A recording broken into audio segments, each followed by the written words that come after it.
Հայեր, ապաշխարեք, ես Աննա Մարիան եմ, ես Աստծու ծառան եմ, վերջին օրերի Աստծու այն զավակներից, ով փոխանցում է մարդկանց Աստծու խոսք այս վերջին օրերին տեսիլքների, հայտնությունների, երազների միջոցով։ Ես ուղղորդվում եմ Սուրբ Հոգով, իմ յուրաքանչյուր խոսքը, որ ես ասում եմ, տրված է ինձ Սուրբ Հոգուց։ Աղոթքով հարցրեք Տիրոջը այդ մասին, իմ մասին, իմ խոսքի մասին, եւ նա կհաստատի։ Հիմա դիմում եմ բոլոր հայերին, քանիսը կլսեն եւ քանիսը կընդունեն, չգիտեմ, հուսով եմ, որ շատերը կլսեն եւ շատերը կընդունեն, բայց խոսքս վերաբերվում է յուրաքանչյուր հայի, անկախ նրանից, թե դուք որտեղ եք ապրում։ Մենք ապրում ենք վերջին օրերում։ Հայաստանը եւ հայը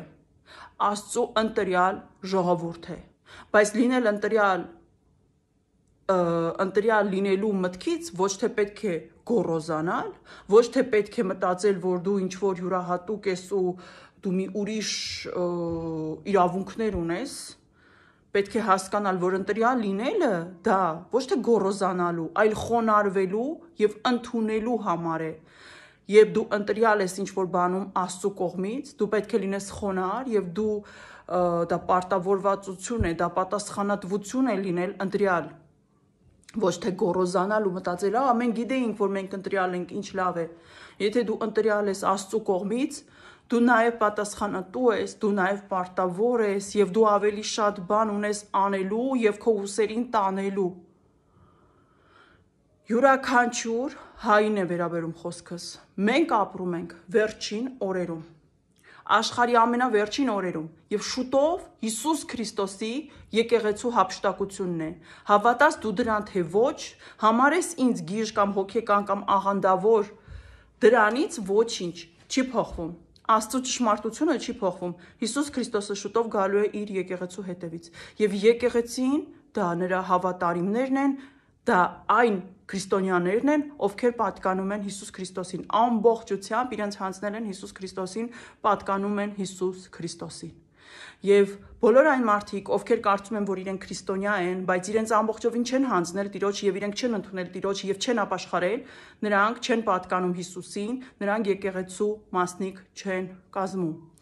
Յուրաքանչյուր հայ, որ լսում ես ինձ, դու պիտի ապաշխարես,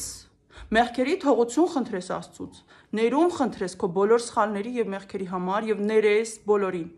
Դու պետք է ընդունես Աստծուն Սուրբ Երրորդությանը եւ Տեր Հիսուս Քրիստոսին, որպես քեզ փրկիչ եւ Աստված։ Ու դրանից հետո ապաշխարես եւ ապրես ամեն օրդ ապաշխարության մեջ, եթե դու ուզում ես, որպեսզի դու որպես մարդ, որպես քրիստոնյա փրկվես, փրկություն գտնես, ինչպես նաեւ փրկվի քո երկիրը, քո Հայաստանը։ Հայաստանը Տեր Հիսուս Քրիստոսի համար, Աստծու համար ընտրյալ երկիր է եւ ընտրյալ հող է, սուրբ ընտրյալ հող։ Եվ Տեր Հիսուս Քրիստոսը Հայաստանի համար փրկություն եւ հրաշք է պատրաստել, բայց նա ինձ ասաց. ես ձեր հետ եմ, ես ձեզ չեմ թողնի, ես ձեզ կփրկեմ, միայն թե թեքվեք ինձ եւ ինձ նայեք։ Ինչ է նշանակում թեքվեք ինձ եւ ինձ նայեք։ Այսինքն նայել Տիրոջը Աստծուն որն է, քայլել նրանով, նրա հետևից, լսել նրա ձայնը, ուղղորդվել, առաջնորդվել, խոնարհվել եւ ենթարկվել Աստծուն։ Ահա թե ինչ է նշանակում նայել Հիսուս Քրիստոսին։ Թեքվեք դեպի ինձ եւ նայեք ինձ, դարձեք դեպի ինձ, ինչ է նշանակում։ Ապաշխարենք, մաքրվենք, ընդունենք մեր Տիրոջը եւ փրկվենք, փրկել մեր երկիրը, փրկել մեր ազգը, մեր քրիստոնեությունը։ Եվ ինչպես նաեւ, երբ յուրաքանչյուրս դառնում է Աստծունը, փրկվում է ինքը իր կյանքով, իր հոգով, իր մարմնով։ Եթե դու չես ընդունում Հիսուս Քրիստոսին, եթե դու ճիշտ կերպով, այսինքն որ Հիսուսը Աստված է եւ քո փրկիչն է։ Եվ եթե դու չես ապաշխարում, դու չես հայտնվելու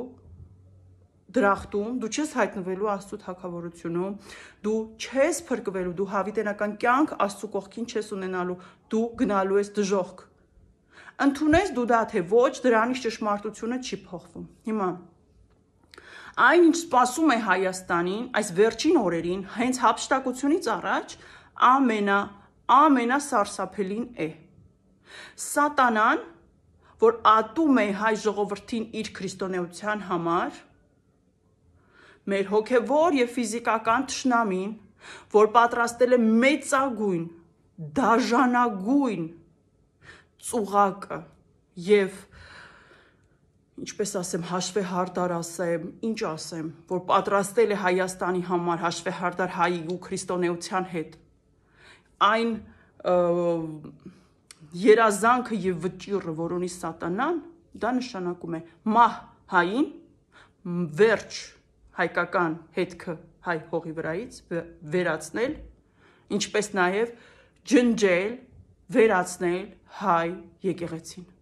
Եկեղեցին դա մեր հավատն է, ոչ թե շինությունը։ Եթե դու իմ խոսքը չես լսում, չես ընդունում, Աստծուն աղոթքով չես հարցնում, արդյոք ես ճիշտ եմ, թե ոչ, դա քո ընտրությունն է, որպեսզի հայ ժողովուրդը փրկվի ամենավատից, որ սատանան պատրաստել է հայի համար, պետք է ընդհանրապես քո եսը, քո գոռոզությունը, քո չարությունը դնես մի կողմ, թեքվես Հիսուսին եւ ասես Տեր, ես քոնն եմ եւ ընդունում եմ, որ ես սխալ եմ ու մեղավոր եմ, ես ինձ հանձնում եմ քո ձեռքերին, տար ինձ քո ճանապարհով, սովորեցրու ինձ, մաքրիր ինձ, առաջնորդիր ինձ, դու ես իմ Տերը, դու ես իմ Աստվածը, դու ես իմ Փրկիչը։ Բայց եթե դու լսելու ես այս խոսքերը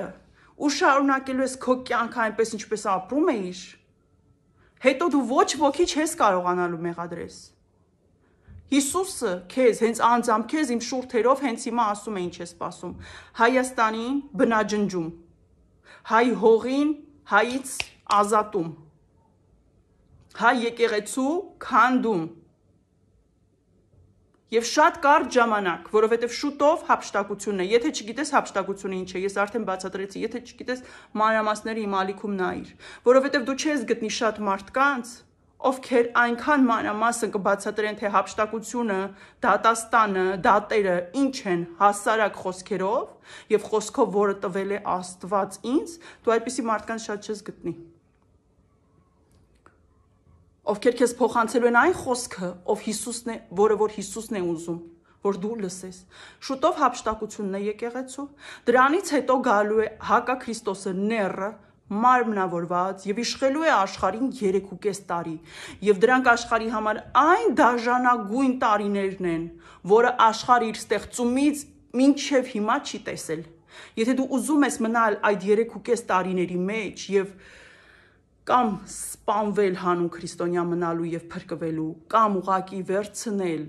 ների դրոշմը եւ գնալ դժոխք, դու ես որոշում։ Հիմա դու ունես դրա համար ժամանակ, ընտրություն։ Տերը քեզ հետ խոսում է իմ շուրթերով։ Ընդհանրապես աղոթքով հարցրու Տիրոջը, ճիշտ է թե ոչ։ Յուրաքանչյուր հայի ապաշխարությունը բացի իր փրկությունից բերում է հայի փրկության, հայ ժողովրդի փրկության, հայ հողի փրկության։ Այս հողը Հիսուսի սիրելի, Հիսուսի ընտրած հողն է։ Եվ այս հողում, այստեղ Հիսուսը դեռ այնպես է երևալու, այնպես է հայտնվելու, որ ողջ աշխարհը շոկի մեջ է լինելու։ Այդ ինչպես թե Հայաստանում, հենց Հայաստանում, ինչու հայերը եւ ինչու Հայաստանում։ Հիսուսը ընտրել է մեզ իր սիրով եւ պաշտպանությամբ եւ հոգատարությամբ ուզում է փրկել մեզ, մեր նման անարժան ժողովրդի, ովքեր յուրաքանչյուրը իրենց համարում են մաքուր եւ եթե ասում ես, որ պետք է ապաշխարես, դու մեղավոր ես, նեղանում են մարդիկ։ Մենք ոնց ապաշխարենք։ Մենք մաքուր չենք, մենք անմեղ ենք։ Այդպիսին ենք մենք հայերը։ Տեր Հիսուս Քրիստոսը ուզում է փրկել մեզ։ Տեր Հիսուս Քրիստոսը այս հողի հետ ունի ամենահրաշալի, ամենահիանալի, ամենաաստվածային, մեծագույն ծրագիրը հենց այս հողի հետ։ Երբ ես արեցի ռուսերեն ձայնագրություն այն մասին, թե Տեր Հիսուս Քրիստոսը ինչ է փոխանցում հայ ժողովրդին, եւ այնտեղ Սուրբ Հոգին ինձ ասում է, որ հայերը իմ ընտրյալ ժողովուրդն են հրեաներից հետո, ինձ հազարավոր այլ ազգի ամենավատ ծաղրական եւ հայոյական մեկնաբանություններն էին գրվում, որովհետեւ բոլորը ուղակի չէին դիմանում այդ խոսքին, ինչպես թե ինչու պիտի հայերը լինեն ընտրյալ։ Չկա նման բան։ Դուք ընտրյալ չեք, միայն հրյան է ընտրյալ։ Հրյաների ընտրյալ լինելը շատ լավ գիտենք Աստվածաշնչով, թե ինչպես են նրանք ընտրյալ եւ ինչ ընտրյալ ժողովուրդ են։ Մեր ընտրյալ լինելը այլ է իմաստով, բոլորովին այլ է, բայց մենք Տիրոջ երկրորդ ընտրյալ ժողովուրդն ենք եւ մեր հողն է ընտրյալ հող։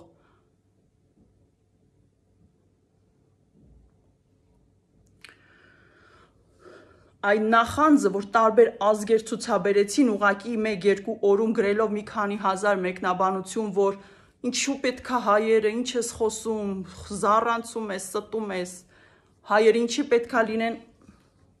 հայերը ինչու պետքա լինեն ընտրյալ, ինչի մասին ես խոսում, ոչ ոք չի ուզում ընտրել ուրիշ ազգերից, որ մենք ընտրյալ ենք, բայց մենք ընտրյալ ենք։ Յուրաքանչյուր հայ ապաշխարությունը փրկում է Հայաստանը, փրկում է հայ հողը։ Սատանան, հոգևոր սատանան եւ մարմնական սատանան ուզում է մտնել հայ հող, հենց կանգնել հայ հողի, Հայաստանի ամենակենտրոնում։ Այն տեսիլքները, որ ես եմ տեսնում, ես չեմ պատմում ամբողջությամբ, որպեսզի մարդիկ չհայտնվեն վախի մեջ։ Բայց ամեն անգամ ես բացատրում եմ, պատմում եմ ինչ-որ չափով երազներ, տեսիլքներ, որպեսզի դուք պատկերացնեք ինչ է սպասում մեզ։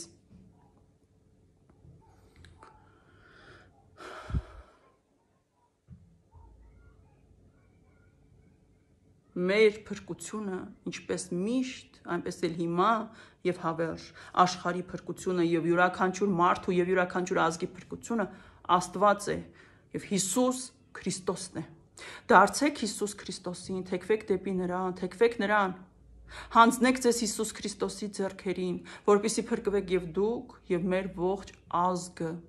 Կամ ասացի, պատմելով իմ տեսիլքներից, ասացի, որ ամիսներ առաջ էր դեռ Սատանան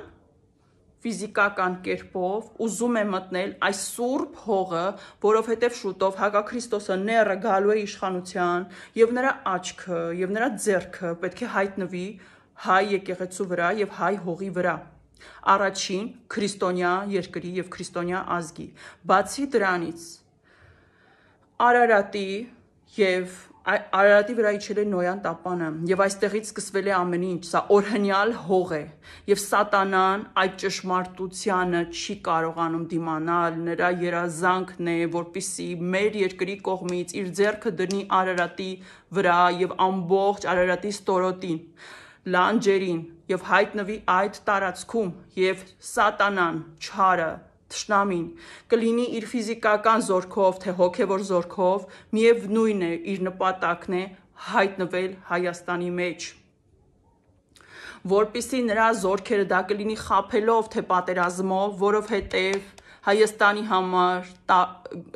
վճռված է թշնամու կողմից մեր արյունը թափել միջև վերջին կաթիլ եւ եթե նույնիսկ ոչ պատերազմով, ապա խաբելով այլ ազգի օտար զինվորներ եւ տանկեր գան կանգնեն Երևանում եւ Արարատյան դաշտավայրում։ Դուք վախ չունեք, չեք անհանգստանում։ Խնդրում եմ տարածեք, ուղղակի տարածեք իմ խոսքը, տալիս է Աստված։ Այն ամենը, ինչ ես խոսում եմ, Աստծուց է։ Իմ բոլոր ասածները լինում են եւ լինելու են միջև վերջ։ Արդեն վաղուց վճռված է։ Եթե ոչ պատերազմով, ապա մեզ խաբելով, գայթակղելով, միևնույն է օտար ազգի զինվորներ պիտի գան կանգնեն այդ սուրբ հողում, որովհետև շատ կարճ ժամանակից նեռը գալու է իշխանության։ Իսկ դու գիտեք նեռը ինչքան կարևորում է Էջմիածինը։ Էջմիածինը, մայրաթոռը եւ այն ամենը, ինչ որ կա, թե գաղափարական, թե նյութական, թե հոգեվոր, ինչ որ կա այդտեղ։ Իսկ որտեղ է գտնվում Էջմիածինը։ Դուք վախ չունեք, թե ավելի հեշտ է ինձ անվանել հոգեկան հիվանդ կամ աղանդավոր եւ չընդունել ճշմարտությունը։ Միևնույն է, ճշմարտությունը ձեր դուռը թակելու է եւ դրան շատ կարճ է մնացել։ Հակա Քրիստոսը շուտով գալու է իշխանության։ Ոնց եք պատկերացնում, սատանայի համար կարևոր չի առաջին քրիստոնյա երկիրը կամ այն հողը, որտեղ որ իջել է Նոյան տապանային լեռը։ Ինչու է Արարատը հիմա գտնվում այն պետության մեջ, որի մեջ որ գտնվում է, չէ՞ որ այդ պետությունը սատանայի ձեռքով է ստեղծված։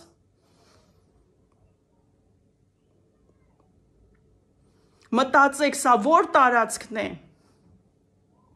Պատմությունով հետ գնացեք, Միջագետքը, 4 գետերը, սա որ տարածքն է։ Ինչ հող է սա։ Միթե պետք է սատանան չերազեր այդ հողը։ Ու այսքանը չի մնացել մեզանով, այսքանը մնացել է Հիսուսով։ Ու Հիսուսը ինձ շատ անգամ առանց չափազանցնելու, շատ բազմաթիվ անգամ ցույց է տվել եւ ասել է եւ խոսել է, որ ինքը այս հողի փրկությունն է ուզում եւ կփրկի։ Ես տեսել եմ ինչպես է Հիսուսը մտնում այս հող, ինչպես է Հիսուս Քրիստոսը մեր եկեղեցուց դուրս գալիս, ինչպես է Սուրբ Հոգին իջնում Արարատի ու Հայաստանի վրա, բայց դրա համար մենք պիտի ապաշխարենք եւ ընդունենք Աստծուն։ Եթե չանենք, ուրեմն չի լինելու։ Աստված ասաց. Ես ձեր կողքին եմ, ես ձեզ կփրկեմ, միայն թե դարձեք դեպի ինձ, դարձեք դեպի ինձ եւ ինձ նայեք։ Դու եմ տեսիլքներ, որտեղ այլ ազգի զինվորներ կանգնած են Երևանում։ Տանկերը պտտվում են Երևանում, Հայաստանում եւ Արարատյան դաշտի հատվածում եւ Արարատ լեռան ստորոտներում։ Եվ ինձ ասվում է, որ դա գերագույն նպատակն է հայտնվել այդտեղ, նշանակություն չունի թե ոնց, պատերազմով թե խաբելով, բայց դրանից հետո ես տեսնում եմ զինվորների ներխուժում, արյուն, դա ձեզ դուր է գալիս, թե նախընտրում եք չհավատալ, թե յուրաքանչյուր ով լսի ապաշխարի, պատկերացրեք ինչ տեղի կունենա, եթե յուրաքանչյուր ով լսում է ապաշխարի եւ ընդունի Աստծուն։ Ես ուզում եմ իմ վերջի տեսիլքներից պատմել, վերջին օրերի։ Ես կրկին տեսնում եմ այլ ազգի, օտար ազգի, եւ դա միայն Թուրքի մասին չի խոսքը, օտար ազգի զինվորներ, որոնք իրենց իշխանությունը, վերահսկողությունը դրել էին Երևանի վրա, եւ տանկեր, որ պտտվում էին Երևանի փողոցներում։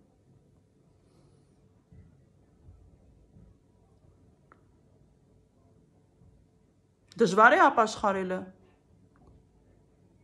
երբ պատկերացնում եք դա։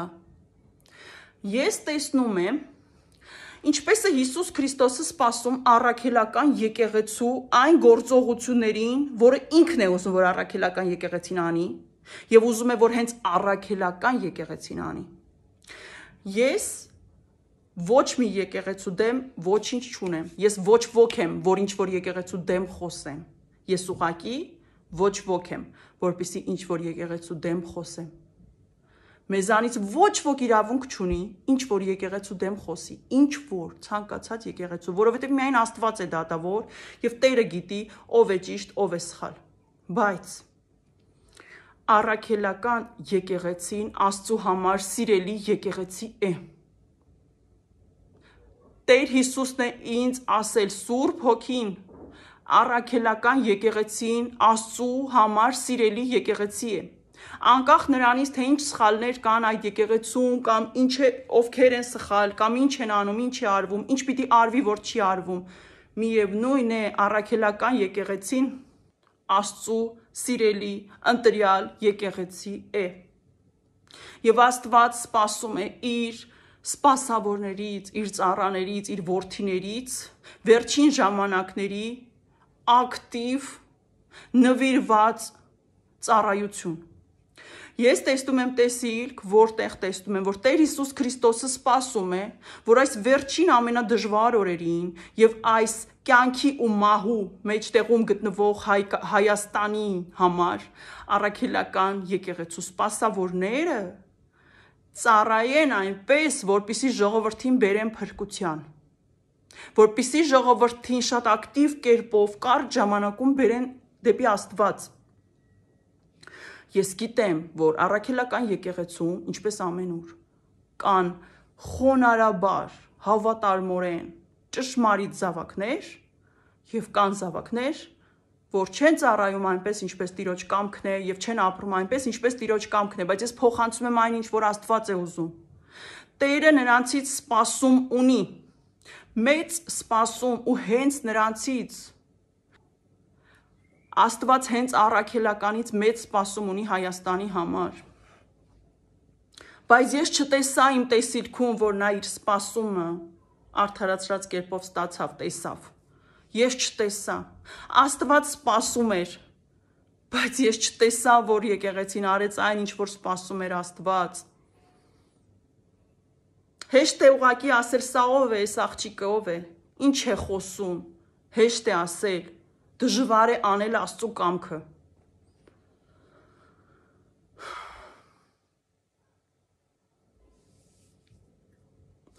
Ես տեսա, ինչպես առաքելական եկեղեցին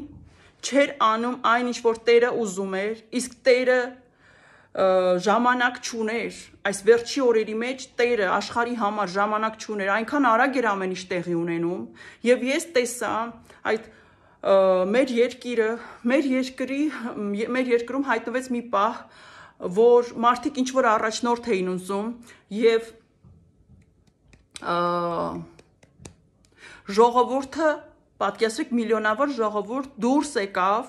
ոտքի ելավ, դուրս եկավ եւ հավաքվեց ինչ որ մի տեղ, պատկերացրեք Երևանում, ինչ որ մի տեղ, ես հասկանում եմ դա Հայաստանն է ուղղակի, եւ մեր ժողովուրդը ոտքի էր կանգնել եւ անհաշվելի էին թվում մարդիկ։ Ու հանկարծ այդ ամբողջ ժողովրդի մեջ ճանապարհ է բացվում նեղ, ժողովուրդը կիսվում է երկու մասի։ Երկու մասի է կիսվում ժողովուրդը եւ այդ ժողովուրդը, որ միասին պայքարում էին ինչ որ բանի համար, փրկության համար, այսպես ասեմ, երկրի, կիսվում են երկու ափերի, իրար չեն հասկանում, ինչ որ մեկը գալիս է եւ նրա գալով կիսվում են երկու ափի, երկու մասի, ու այդ ժողովուրդը երկու մասի կիսված իրար վրա թուր են հանում իրար վրա, այսինքն ինչ է ստացվում, ինչ որ մեկը կիսում է ժողովրդին երկու մասի, եւ ես տեսնում եմ ինչպես է այդ ինչ որ մեկը գալիս հեռվից, նա գալիս է սպիտակ ձիու վրա, ու տեսիլքում մենք կարողանում ենք մտածել, ու իմ ուղեղը մտածում է, որ սպիտակ ձի է, արդեն մտածում ես, որ լավ է, գալիս է եւ ես տեսնում եմ, որ թուրք է նստած նրա վրա, թուրքական հագուստով, առաջվա տարազները, որ կային տղամարդկանց, թուրք, ու սպիտակ ձիու վրա, եւ ես հասկանում եմ, որ սպիտակ ձին նրա համար էր, որ խաբեր, բայց ինքը թշնամին էր, թուրքն էր, այսինքն պատրաստվում է հայերի համար, մարդկանց հանել ոտքի, իբր առաջնորդ դնելու համար եւ նրանց կիսել երկու բևեռի, ովքեր որ իրար վրա թուր կհանեն եւ խաբվեն հենց թշնամու կողմից, ով գալու է բարի կերպարով։ Ու այդ երբ տեղի էր ունենում, դրանից առաջ ես տեսնում եմ, դրանից առաջ նախորդում է ուրիշ տեսիլք մինչև այդ։ Ինչպես են թշնամիների զինվորները եւ տանկերը մեր քաղաքում, ու ես դա տեսել եմ 3-4 օր առաջ այդ ամենը։ Մեր քաղաքում ու իրենք պտտվում են այնպես, կարծես իրենցն է։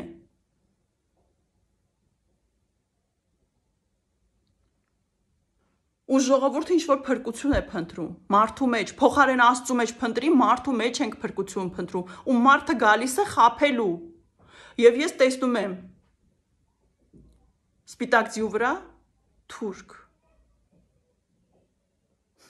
Այսինքն ինչ որ մեկը, ով քեզ թշնամի է, բայց գալիս է քեզ բարի կամեցողի դեմքով,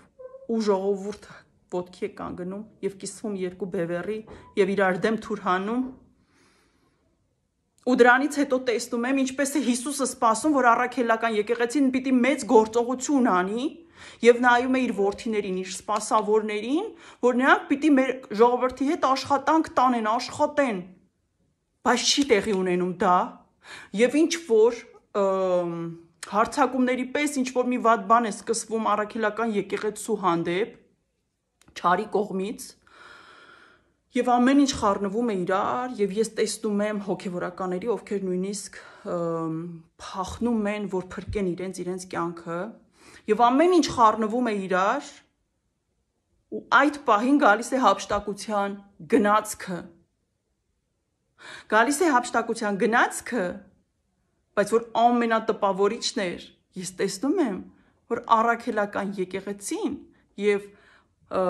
մեր քահանաները, մեր հոգևոր սպասավորները եկեղեցու շոկի մեջ են ընկնում նրանից, որ այս ինչ տեղի ունեցավ, նրանից, որ իրենք չհասցրեցին ինչ որ բան, ու էլ չեն էլ հասցնելու, վերջացավ։ Եվ հափշտակությունն է լինում այդ պահին, այնքան արագ ու սրընթաց, որ ես տեսնում եմ ինչպես է եկեղեցին ուղղակի շոկի մեջ։ Ես տեսիլքից հետո մինչև հիմա չհասկացա, թե ինչու պետք է եկեղեցին շոկի մեջ լինի հափշտակությունից, բայց շոկի մեջ էր եկեղեցին հափշտակությունից։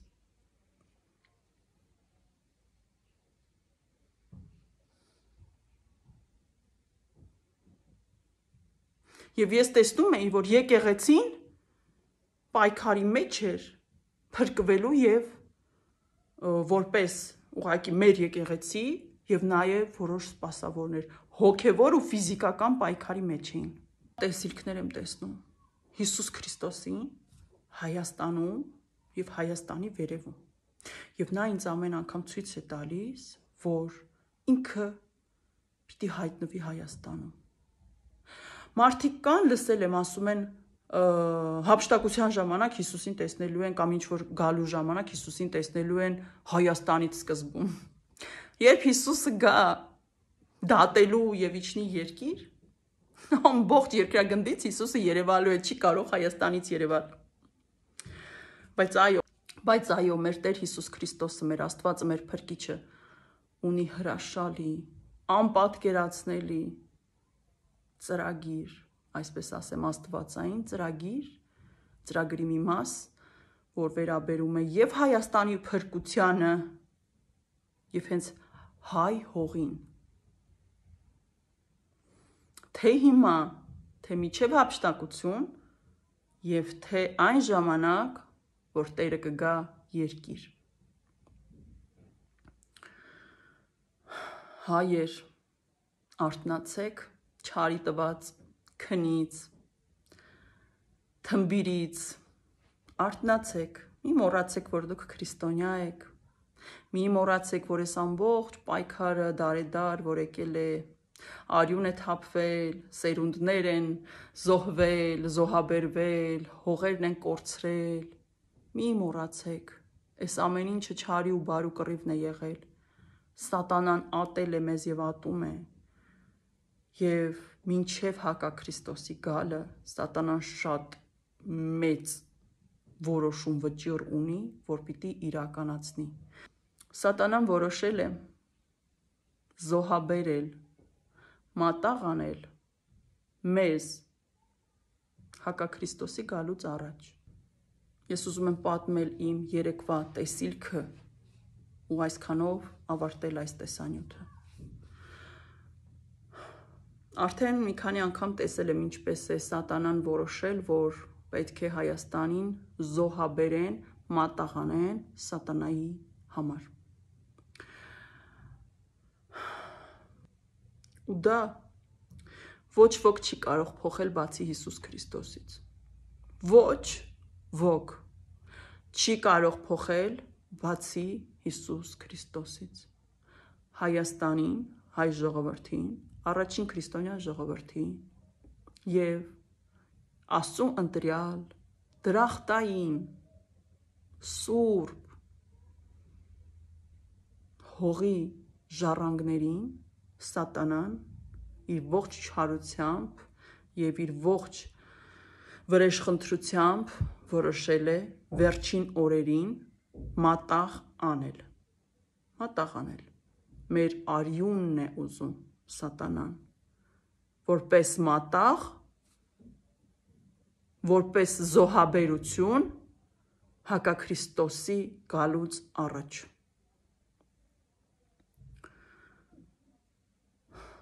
Ես դա տեսել եմ տեսիլքներով։ Ամեն անգամ ուղղակի չեմ ուզել ինչպես որ կա, որպեսզի ինձ լսող մարդիկ չհայտնվեն սարսափի մեջ, բայց արդեն ժամանակ չկա։ Տերը կամենում է, որ ես ասեմ, մեզ ուզում են զոհաբերել սատանայի համար։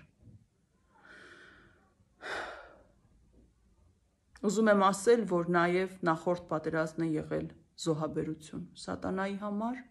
եւ ուզում եմ ասել, որ Ուկրաինայի պատերազմում զոհված մարդիկ նույնպես ռուս-ուկրաինական, նույնպես եղել են զոհաբերություն սատանայի համար։ Հիմա բայց ժողովուրդները ստանում են այն, ինչին արժանացել են, եւ դա թույլ է տալիս Աստված, որովհետեւ եթե Աստված թույլ չտա, սատանան չի կարող մի մատը անգամ շարժել, չի կարող շնչել անգամ։ Հիմա ես երեք տեսնում եմ տեսիլք, տեսնում եմ Հռոմի պապին, ու հենց ոչ թե այն իմաստով, որ ուղակի Հռոմի պապ, լինում է երբ տեսնում եմ Հռոմի պապ, ես գիտեմ, որ դա ուղակի վերաբերում է Վատիկանին կամ հենց ուղակի Հռոմի պապ հասկացությանը, բայց ես երեք տեսնում եմ նախորդ մահացած Հռոմի պապին, Ֆրանցիսկոսին։ Եվ տեսնում եմ Հայաստանի դրոշը դրված է նրա կողքը, ու տեսիլքի մեջ իմ ուղեղը զարմանում է։ Եվ ստանում եմ իմացություն ու հասկացություն եւ հաստատում, թե ինչ է ինձ ասվում։ Ես չգիտեմ ինչ կերպով, ես իրոք պատկերացում չունեմ ինչ կերպով, բայց Հռոմի պապի միջոցով, սատանայի հետ կնքված պայմանագրով հաստատվել է հայերին զոհաբերելու եւ Հայաստանը վերցնելու եւ հայի արյունը թափելու եւ հայ եկեղեցին ջնջելու պայմանագիր սատանայի հետ։ Եվ դրա միջնորդը եղել է այն Հռոմի պապ, ով մահացավ։ Ինչպես նաեւ ուզում եմ ասել, երևի շատերը գիտեն, որ Հռոմի պապը չէր ծառայում Աստծուն, Հռոմի պապը ծառայում էր չարին, Հռոմի պապը ընդունեց Խրիսլամ, նոր կրոն եւ ասաց, որ միայն Հիսուսը չի ճանապարհ դեպի Աստված, կան տարբեր ճանապարհներ։ Եվ այդ ճանապարհներն են իսլամը, բուդդիզմը եւ այլն եւ այլն։ Դա Հռոմի պապը ասաց, որ մահացավ։ Եվ նա ընդունեց Խրիսլամ, այսինքն կրոն, որը նախորդելու է հակաքրիստոսի գալուն, Խրիսլամ, քրիստոնեություն եւ իսլամի խառնուրդ պատկերացնում եք։ Նա դա արեց ու գնաց այս աշխարհից։ Եվ ես տեսնում եմ տեսիլք, որտեղ նա միջնորդ էր չարի մարդու եւ սատանայի միջև, թե ինչ գործողություններով է նա դա արել, ես չգիտեմ, ինչ չտրվեց իմացություն Աստծո կողմից, բայց նրա միջոցով արվել է մի բան, որի արդյունքում Հայաստանը պետք է զոհաբերվի։ Այսքանը։ Աղոթքով դիմեք Տիրոջը եւ հարցրեք, արդյոք ես ճիշտ եմ, թե ոչ։ Խնդրեք, որ Տերը հաստատի իմ յուրաքանչյուր խոսքը։ Հիսուսը պատասխանում է յուրաքանչյուրին, նույնիսկ նրանց, ովքեր Հիսուսինը չեն դարձել, չեն հանձնել իրենց Հիսուսին ամբողջովին, Աստված իր յուրաքանչյուր զավակին պատասխանում է, եթե դու դիմում ես հենց նրան, ոչ թե անվանելով Աստված, անվանելով Հիսուս Քրիստոս, որովհետև բուդդիզմն ու իսլամիստներն են ասում Աստված։ Դա հաշվի առեք ձեր աղոթքների մեջ, որպեսզի Տիրոջ կողմից ստանաք պատասխանները, ոչ թե չարի։